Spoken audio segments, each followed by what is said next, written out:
Assalamualaikum warahmatullahi Assalamualaikum wabarakatuh. warahmatullahi wabarakatuh. Kami dari 1296 ingin mempresentasikan tentang materi radiasi elektromagnetik.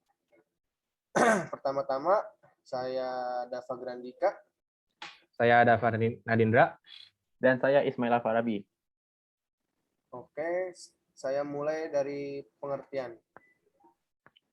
Pertama itu radiasi elektromagnetik merupakan kombinasi ajang listrik dan ajang magnet yang berosilasi dan merambat lewat ruang, sehingga membawa energi dari satu tempat ke tempat yang berlainan. Berdasarkan kebutuhannya terhadap medium perantara, gelombang dapat dibagi menjadi dua, yaitu gelombang mekanik dan gelombang elektromagnetik. Yang pertama, gelombang mekanik dalam perambatannya membutuhkan medium perantara seperti gelombang bunyi, gelombang permukaan air, dan gelombang pada tali. Yang kedua, ada gelombang elektromagnetik. Tidak membutuhkan medium perantara untuk merambat.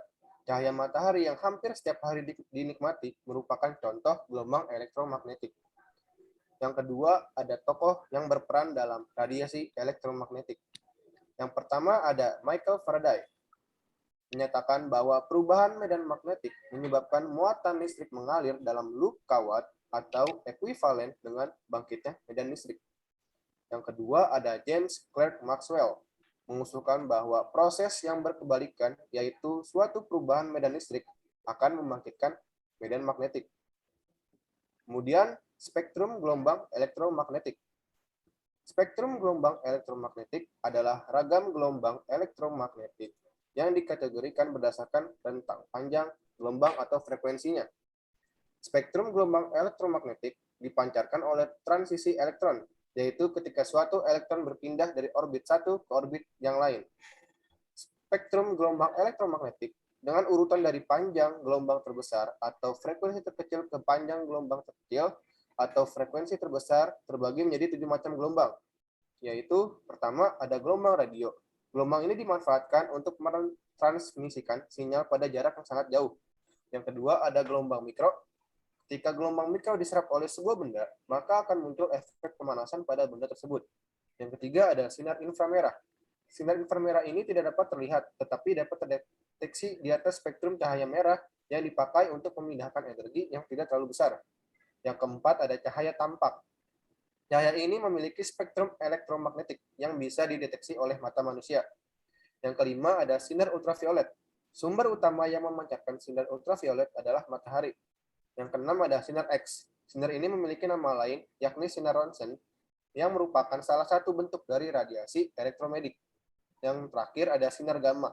Sinar ini memiliki frekuensi paling tinggi dan daya tembus paling besar dari semua sinar yang ada di alam semesta. Untuk materi selanjutnya bisa dilanjutkan oleh Dava Nadindra. Baik, terima kasih Dika.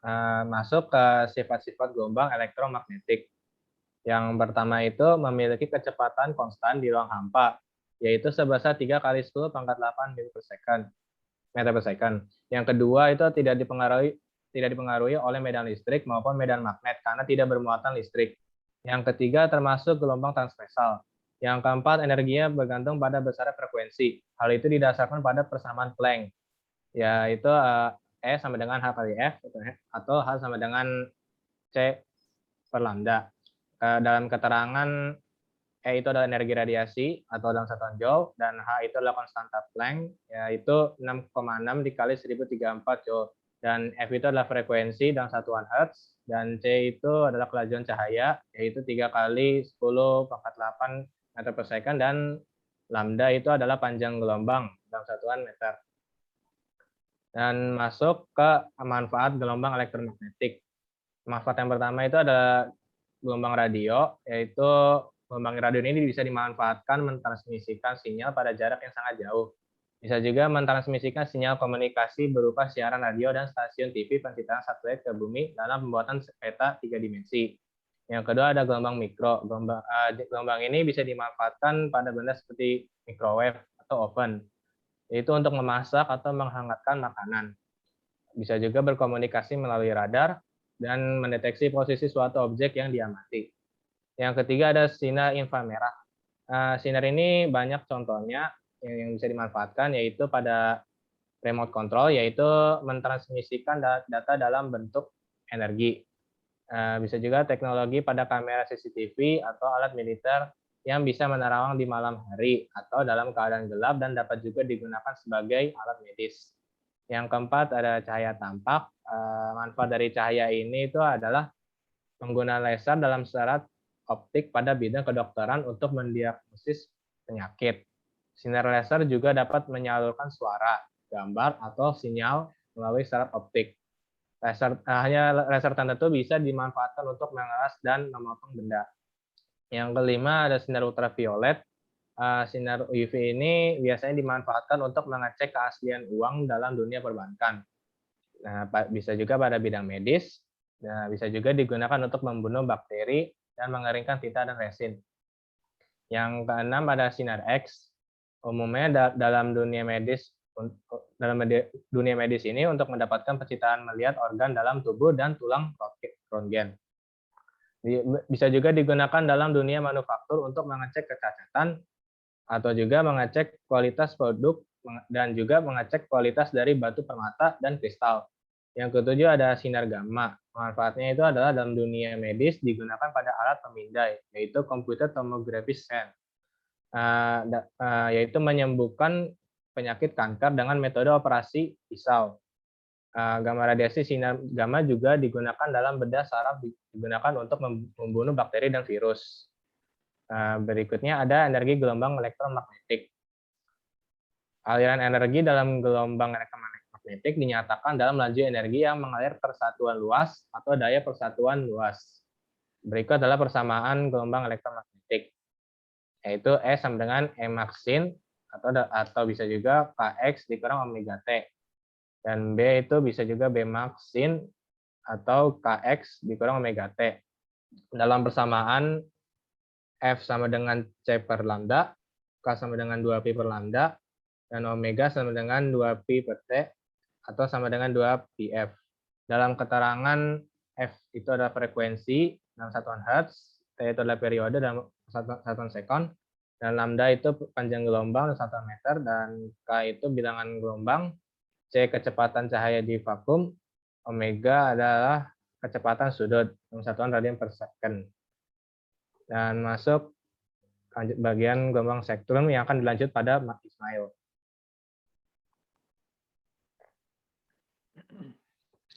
Ya, terima kasih Dava. Ya, ini bagian selanjutnya adalah gelombang spektrum. Yang pertama kita ada radio yang memiliki panjang gelombang 10⁻⁻³ sampai 10⁻⁸ meter dan frekuensi 3 sampai 3 kali 10⁻11 Hz. Yang kedua itu ada TV, yaitu sama saja dengan gelombang radio. Yang ketiga ada gelombang mikro dengan panjang gelombang 10⁻⁻³ sampai 1 meter dan frekuensi 3 kali 10⁻⁸ sampai 3 kali 10⁻11 Hz. Yang keempat kita ada sinar inframerah itu dengan panjang gelombang 10⁻⁻⁶ sampai 10⁻⁻³ meter dan frekuensi 10⁻11 sampai 10⁻11 sampai 10⁻14 Hz. Yang kelima kita ada cahaya tampak dengan panjang gelombang 4 kali 10⁻⁻⁷ sampai 7,2 kali 10⁻⁻7 meter dan frekuensi 10⁻14 sampai 10⁻15 Hz. Kenapa kita ada sinar UV dengan panjang gelombang 10⁻⁸ sampai 10⁻⁷ meter dan frekuensi 10⁻15 sampai 10⁻16 Hz. Dan selanjutnya ada sinar X dengan panjang gelombang 10⁻⁻11 sampai 10⁻⁸ meter dan frekuensi 10⁻16 sampai 10⁻20 Hz. Dan yang terakhir ada sinar gamma, yaitu dengan panjang gelombang 10⁻⁻16 sampai 10⁻⁻11 meter dan frekuensinya 10⁻20 sampai 10⁻25 Hz. Dan hubungan kita mempunyai hubungan antara frekuensi dengan simbol F dan panjang gelombang dengan simbol lambda dan kecepatan rampat gelombang elektromagnetik C memenuhi persamaan berikut, yaitu C sama dengan F dikali lambda. Selanjutnya kita memiliki hukum-hukum kelistrikan dan kemagnetan. Pertama ada Coulomb, itu muatan listrik menghasilkan medan listrik yang kuat. Selanjutnya ada Biot-Savart, aliran muatan atau arus listrik menghasilkan medan magnet di sekitarnya. Selanjutnya ada Faraday, itu perubahan magnet dapat menimbulkan medan listrik, dan Maxwell, yaitu perubahan medan listrik dapat menimbulkan medan magnet. Lalu ada dampak negatif dan bahaya dari gelombang elektromagnetik.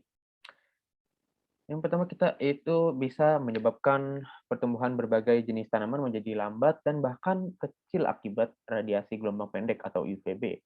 Lalu bisa juga sampai menimbulkan efek stres pada kimia syaraf otak yang dikibatkan oleh pulsa microwave, bisa menyebabkan kulit manusia tersengat, merubah molekul DNA, dan memicu kanker kulit jika terjadi lubang ozon yang mengakibatkan radiasi UVB dapat menembus permukaan bumi, menyebabkan sakit kepala, kelelahan, hilang memori, dan memicu kanker otak yang diakibatkan oleh radiasi HP yang berlebihan. Pemaparan berlebihan terhadap sinar UV dapat mengakibatkan sebagian besar garis-garis wajah menjadi berkerut dan keriput. Lalu sinar gamma dapat menyebabkan kemandulan dan bisa juga menyebabkan kerusakan pada sel atau jaringan hidup manusia akibat terpapar sinar X secara berlebihan. Ya, itu saja. Sekian, terima Dari kami. kasih. Terima kasih. Wassalamualaikum warahmatullahi wabarakatuh.